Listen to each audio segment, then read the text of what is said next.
boa noite para você. Hoje é domingo, 7 de setembro e vai ser destaque em Revista do Domingo. Em julgamento, o ministro do STF, Alexandre de Moraes, diz que Jair Bolsonaro buscou instaurar ditadura no Brasil. Você vai saber a história por trás da data de 7 de setembro, feriado nacional, o dia de celebrar a independência do Brasil. A economia desacelera no segundo trimestre no Brasil, mas ainda tem um crescimento de 0,4%.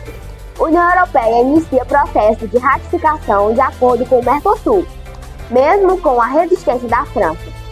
Luto nacional em Portugal após acidente com bondinho emblemático que deixou 17 mortos e 21 feridos em Lisboa.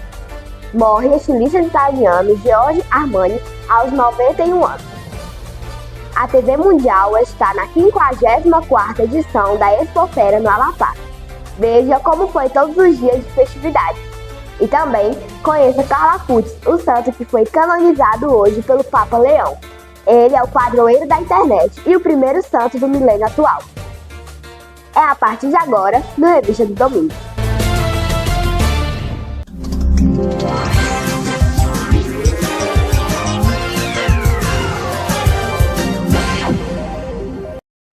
Uma boa noite novamente para você.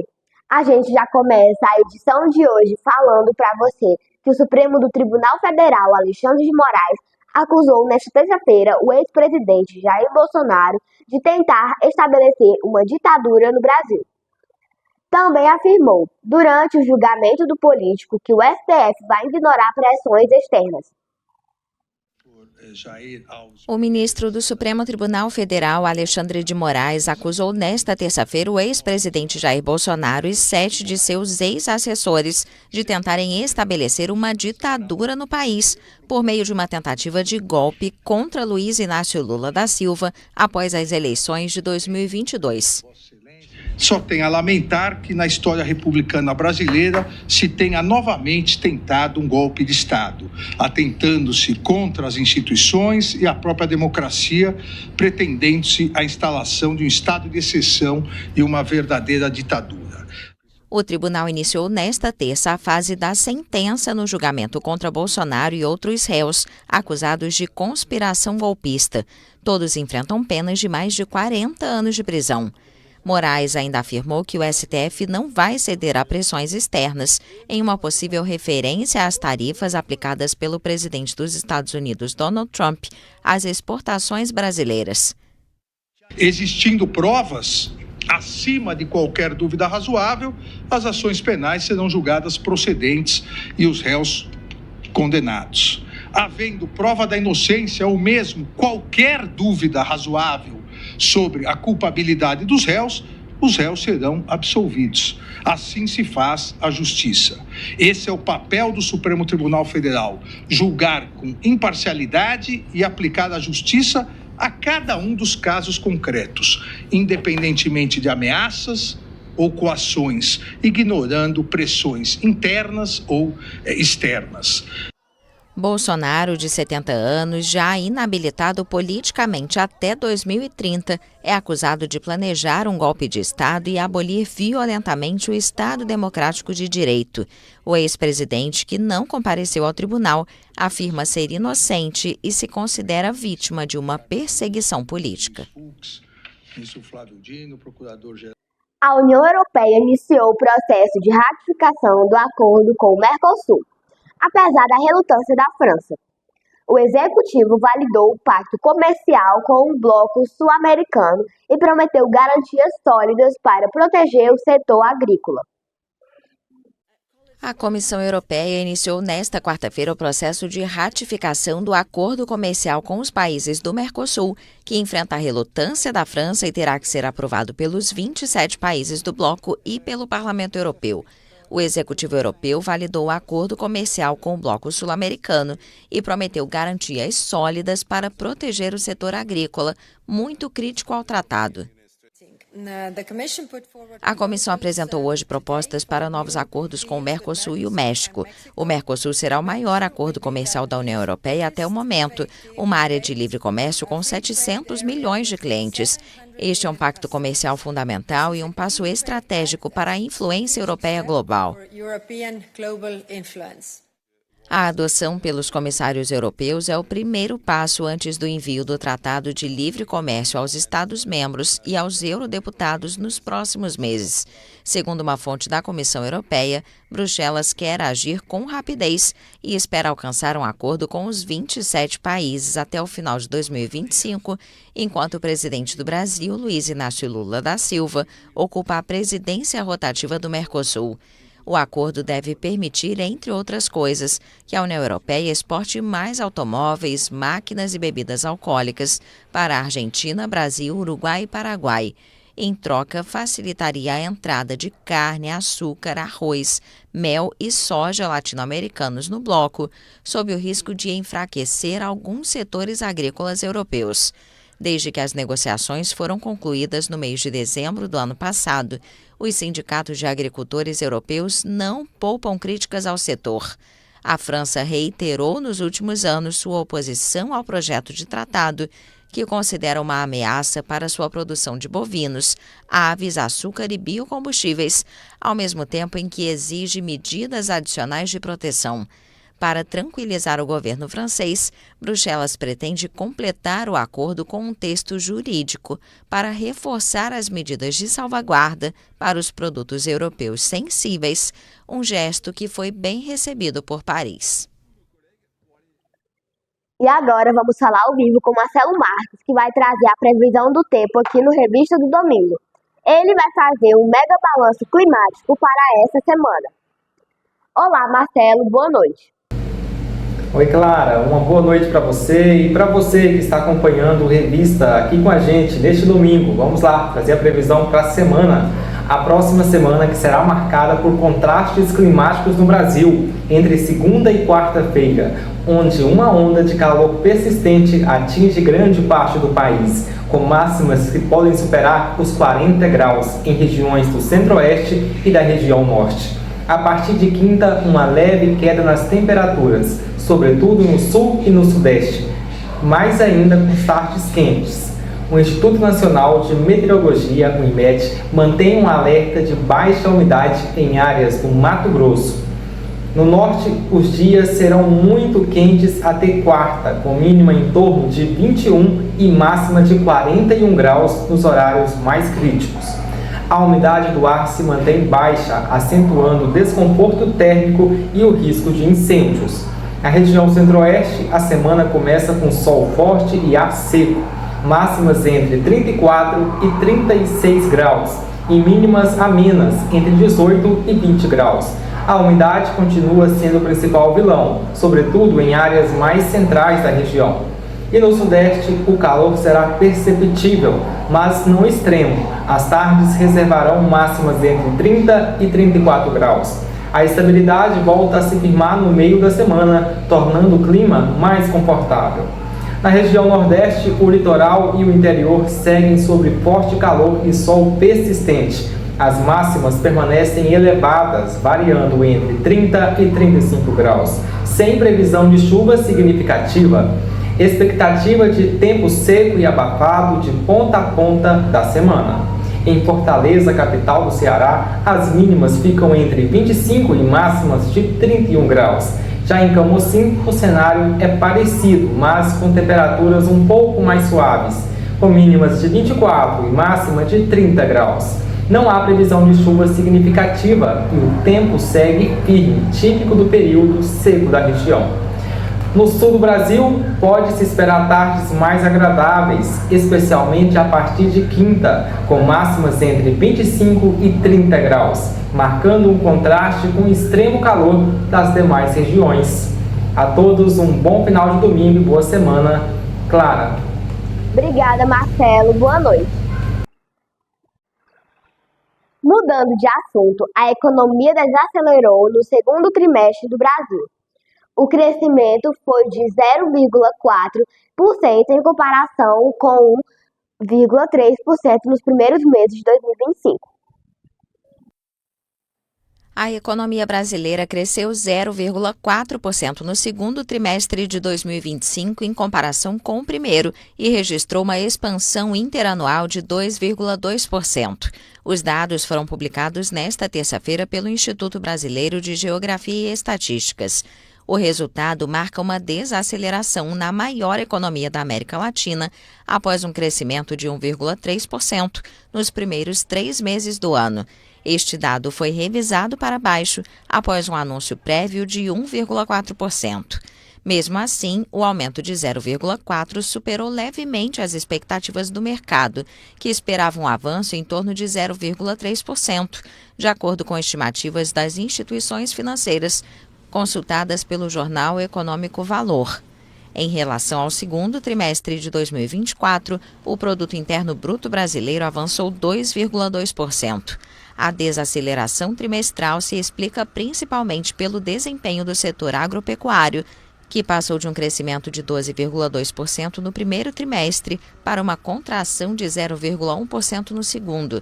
O melhor resultado no trimestre anterior se deveu à recuperação da colheita de grãos, que costuma concentrar seu impacto positivo para o PIB nos primeiros meses do ano. Além disso, em 2024, o Brasil sofreu uma seca histórica. No segundo trimestre, o setor de serviços cresceu 0,6% e a indústria 0,5%. O consumo familiar aumentou 0,5%, contido pelas altas taxas de juros mantidas pelo Banco Central para controlar a inflação. A seguir, no Revista do Domingo, você vai saber a história por trás da data 7 de setembro, feriado nacional, o dia de celebrar a independência do Brasil. E também conheça Carlo Acutis, o santo que foi canonizado hoje pelo Papa Leão. Ele é o padroeiro da internet e o primeiro santo do milênio atual. O intervalo é rápido, voltamos já, não sai daí!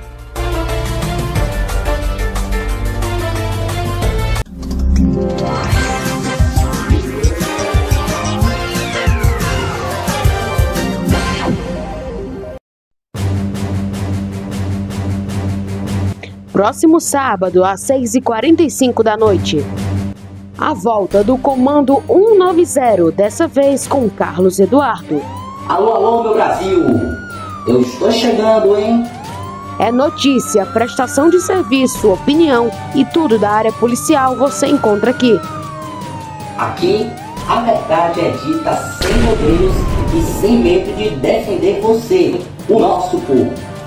Estamos aonde os fatos acontecem e você está onde você realmente confia para saber os fatos. E se tem a população no meio, a gente também está por lá. Todo sábado às 6h45 da noite. E a partir de agora, o Comando 190 é comigo, Carlos Eduardo. Eu te espero às 6h45 da noite, aqui na tela da TV Mundial. Sábado News, todo sábado de manhã com Eduardo Elau, às 9 horas da manhã.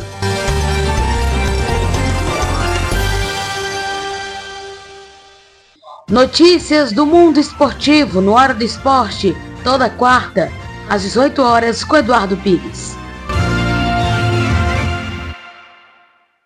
Toda sexta e sábado, compromisso com a informação no Jornal Mundial, às 21 horas.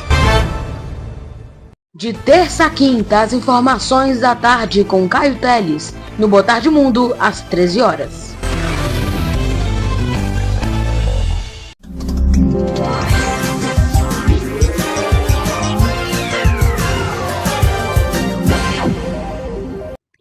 Estamos de volta com a Revista do Domingo.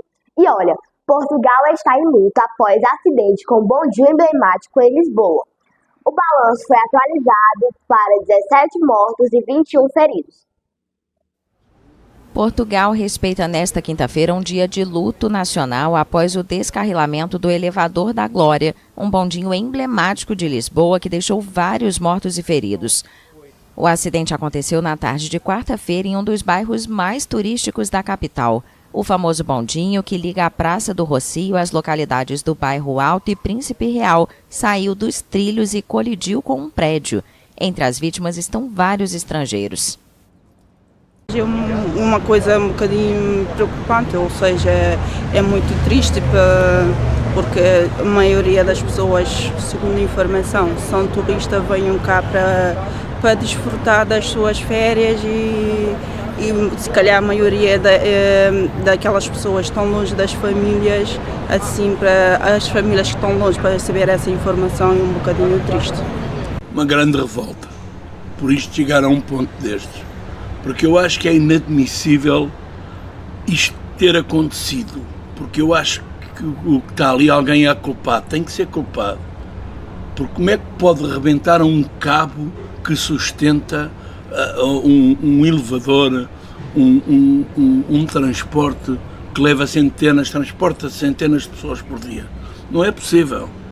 A Justiça Portuguesa anunciou a abertura de uma investigação para determinar as causas do acidente. Os serviços de emergência informaram que os outros 3 bondinhos da capital foram paralisados para verificações de segurança. O estilista Giorgio Armani morreu nesta quinta-feira, aos 91 anos. O estilista italiano é considerado um dos nomes mais influentes da moda mundial. O estilista italiano Giorgio Armani morreu aos 91 anos ao lado de seus entes queridos. A notícia foi confirmada pelo Grupo Armani nesta quinta-feira em comunicado.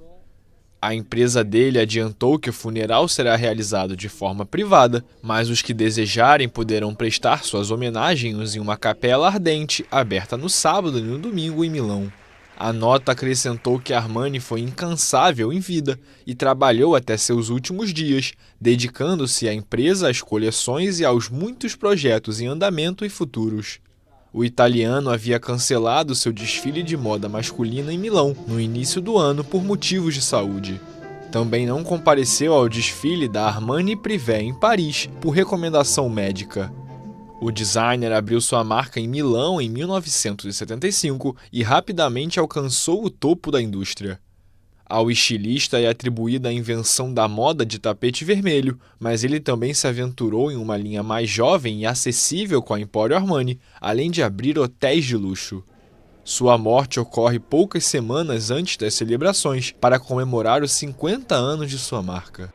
Elegância discreta e luxo sofisticado. Essas foram as palavras escolhidas pelo estilista Giorgio Armani para descrever sua marca, em uma entrevista em 2009. Falecido aos 91 anos, o gigante da moda italiana vestiu as estrelas e depois conquistou o mundo com seu império dedicado a recriar um estilo de vida luxuoso, desde acessórios até design de interiores, passando até mesmo por cosméticos. Ao longo de sua notável carreira, manteve o controle total da empresa, o que fez dele um dos homens mais ricos do mundo. Em 2017, a revista Forbes estimou sua fortuna em 6,6 bilhões de dólares. Na juventude, cursava medicina, quando largou os estudos para ser vitrinista na famosa loja Rinascente em Milão. Formou-se como designer durante 7 anos com o estilista e produtor de moda Nino Cerruti, quando decidiu abrir sua casa homônima na capital da moda italiana, em 1975. Sua ascensão foi meteórica. Celebridades logo se encantaram pelo estilo falsamente simples das peças. Muitas das suas criações brilharam por tapetes vermelhos, contribuindo para uma moda confeccionada especialmente para esta ocasião. Nos anos 80, Armani ganhou legiões de admiradoras entre as executivas, pioneiro na moda feminina inspirada em ternos com ombreiras que marcaram a época. Sem filhos, não possui um herdeiro natural, embora um sobrinho e 2 sobrinhas estejam diretamente envolvidos na empresa. Uma vez perguntado se conseguia imaginar ser substituído como a força criativa de sua companhia, brincou que seu ego diria que ninguém jamais trabalharia como Armani, para logo na sequência admitir que há talentos por aí afora. Depois de muito esforço e luta, o Brasil se tornou independente de Portugal. No dia 7 de setembro de 1822, o dia 7 de setembro é um feriado nacional do Brasil. A reportagem é de João Pedro Coutinho.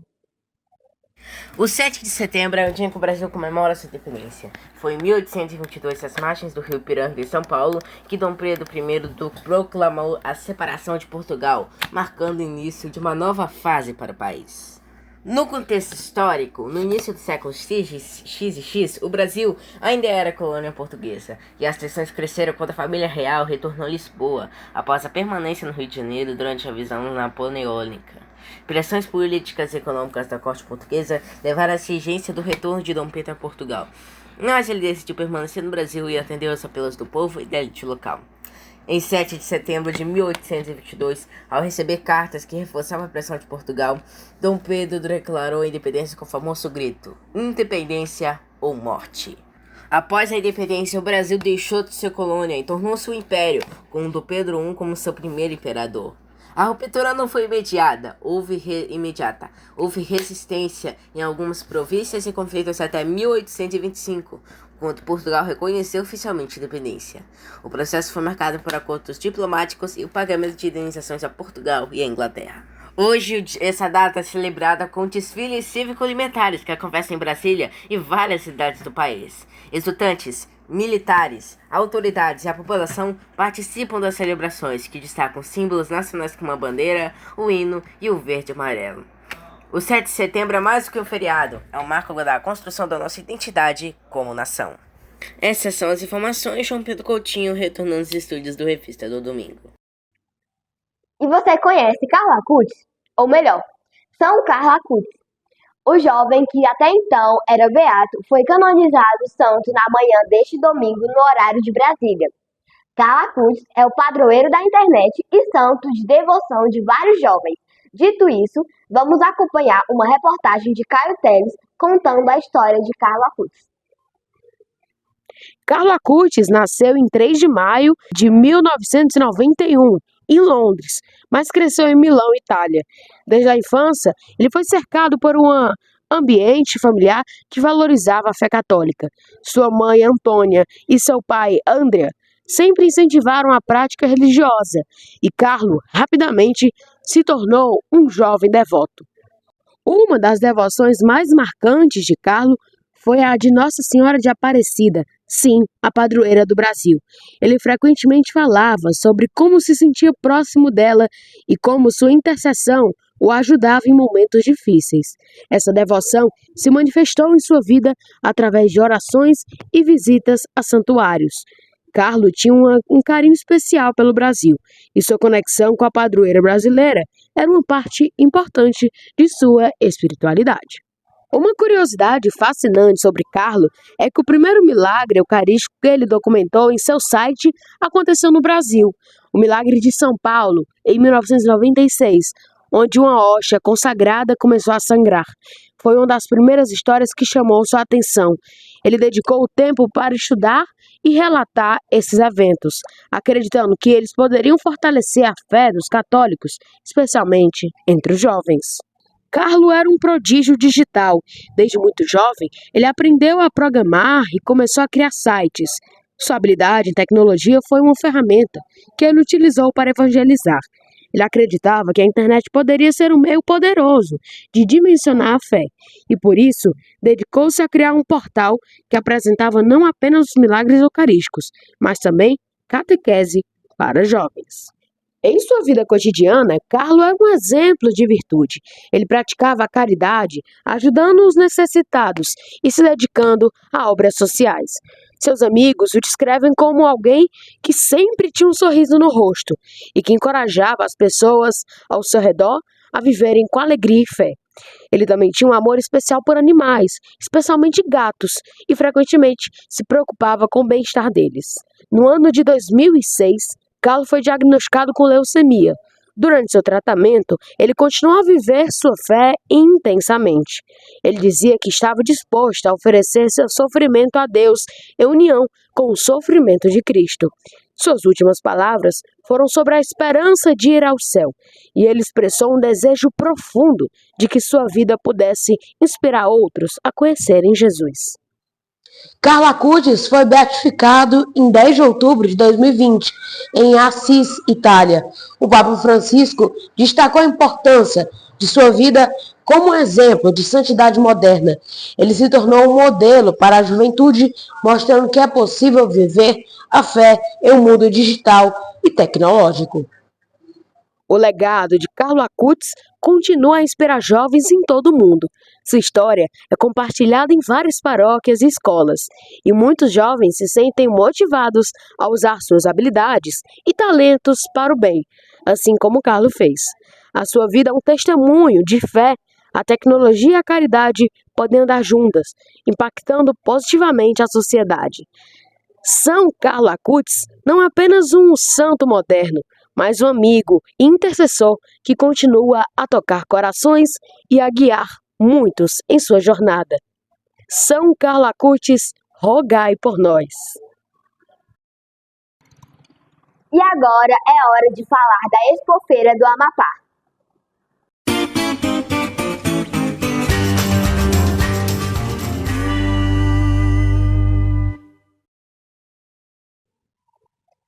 Durante todos esses dias, a TV Mundial está na 54ª edição da Expofeira do Amapá, que acontece no Parque de Exposições da Fazendinha. Por isso, eu chamo João Pedro Coutinho para fazer um balanço de como foi a festa durante todos esses dias. Oi, João, boa noite. Exatamente. Boa noite, Clara. Boa noite a todos que estão acompanhando o Revista do Domingo. A gente vai fazer agora o resumo de esses últimos dias que teve na Expofeira. E vamos lá, né? Até porque hoje é domingo e vamos ver o que teve de show anteontem, né? E o que vai ter de hoje. Bem, sexta-feira, teve show de Manu Batidão e do Léo Foguete. Você vai ver agora as imagens dos dois cantores. Foi um show espetacular também. Todo mundo se movimentando, né? Dançando, né? Também. E curtindo essas músicas desses dois artistas que teve na Expofeira, né? Grandes artistas também. Bem, a gente agora vai falar também do show que teve ontem no sábado, que foi o show de Chão de Avião. Chão de Avião, né? Que também se apresentou lá na Expofeira. Um cantor, né? Principalmente característica que ele faz da característica do forró, né? E ele tá lá, né? Pra agitar todo mundo, né? Até porque Expofeira é alegria, né, pessoal? E agora vem a gente finalizar, porque hoje é o último dia da Expofeira. Sim, eu não estou mentindo, eu não estou brincando, é o último dia hoje da Expofeira, infelizmente. Mas vamos lá, 18 horas vai ter a abertura e às 8h30, para finalizar com a chave de ouro agora da Expofeira, chega Jorge Mateus às 8h30 da noite, um show espetacular, para finalizar com a chave de ouro mesmo, né, dessa grande dupla. E eu espero, né, que o povo possa se agitar, até porque, né, vai ser o último dia da Expofeira e a gente já vai ficar com saudades. Bem, Clara, a gente vai encerrando também os resumos do dia. Foi muito bom trazer para vocês todos os resumos do dia da Expofeira, trazendo sempre, né, o que vai ter de show, grandes eventos, grandes ações, né? Enfim, obrigado, eu volto com você no estúdio, Clara. E antes de encerrar, tem um convite nessa terça-feira no Boa Tarde Mundo. Você vai conferir uma reportagem especial de um dia que eu como presenciei um dia, né, na Expofeira, nessa terça no Boa Tarde Mundo, tá bom? Quero ver todo mundo curtindo aí. Clara, volto com você no estúdio. Obrigada, João, por esse dia de cobertura na Expofeira. Boa noite. O Revista do Domingo de hoje termina aqui. Caso queira rever as nossas reportagens e esse programa, é só voltar ao vídeo aqui no YouTube. E não esqueça de seguir a nossa página no Instagram, @TV Mundial UFC, e o nosso portal, @05 Notícias. Para mais informações, terça-feira acompanhe o Boa Tarde Mundo com Caio Teles. Uma boa semana para você, boa noite e até mais!